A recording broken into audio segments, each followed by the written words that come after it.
Hey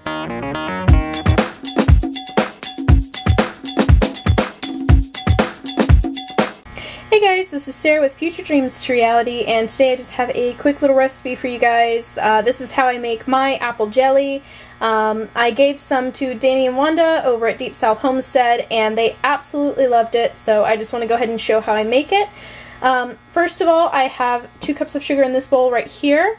I have a half cup of sugar right here that I'm going to add my pectin to, and basically all you do is follow the instructions that come in the box with it. I just reduce the sugar just to make it taste more like apple to me, and apples have their own pectin, so I'm not really worried about it failing or anything like that.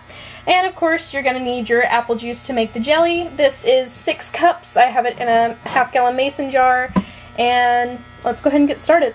So in your bowl of half cup of sugar, you're going to add your pectin, and the reason that you do this is because the pectin will need something to be mixed in with whenever you add it to your juice in the pot, because otherwise it will clump up and it'll just be a mess.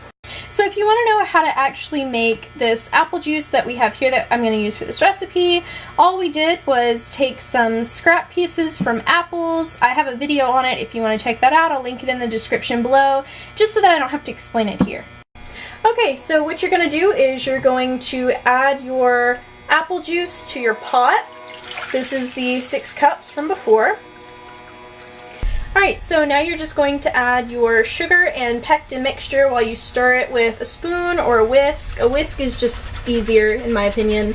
And you're just going to get that incorporated into your mixture, and you're going to stir it constantly until it comes to a full rolling boil that you cannot stir down, and I'll show you what that looks like.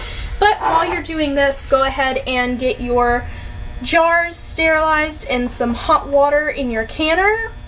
Okay, so we had to change our pot because I forgot last time we did a half batch of this, so our pot was really full and I was really scared it was going to burn one of us, so we went ahead and upgraded our pot size, and it's almost to that rolling boil, but I'll show you what it gets like once it's too hard to actually stir down.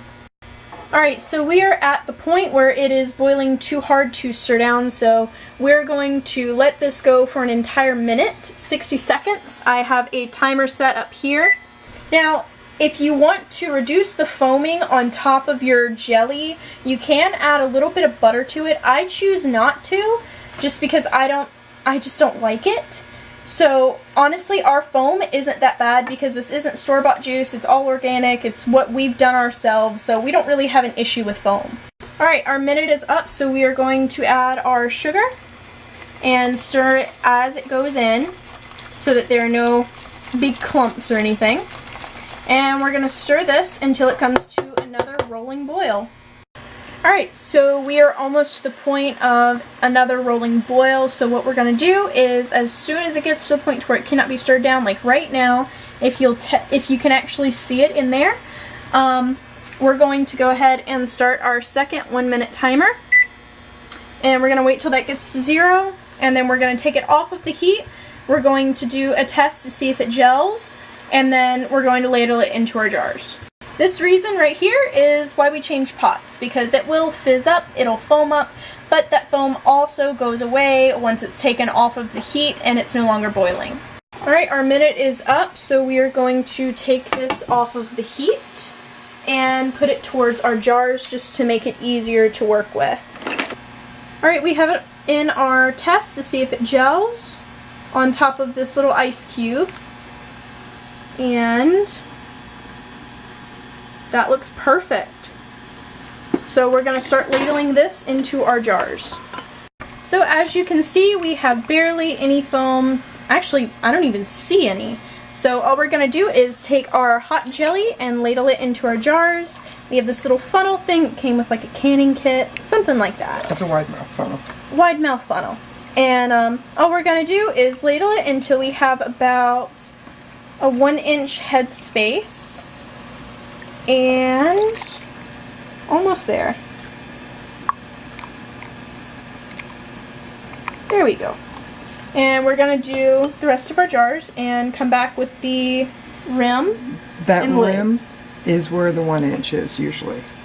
So at this point, we already wiped the rims. We're putting on our lids, about to put on our rings to tighten them down. So our recipe makes 3 pints and 1/2 pint, or 7 half pints, depending on what size you want. So we're going to go ahead and stick these in our water bath canner for 15 minutes and process them. Look at that beautiful red color. And all of that's natural. There is no dye in this whatsoever. You've seen everything that goes into this. So we're gonna pop them in there and I'll show you when we're done. Alright, our timer for 15 minutes just went off, so we're going to take our apple jelly out. And it is gorgeous and bubbly. It just came.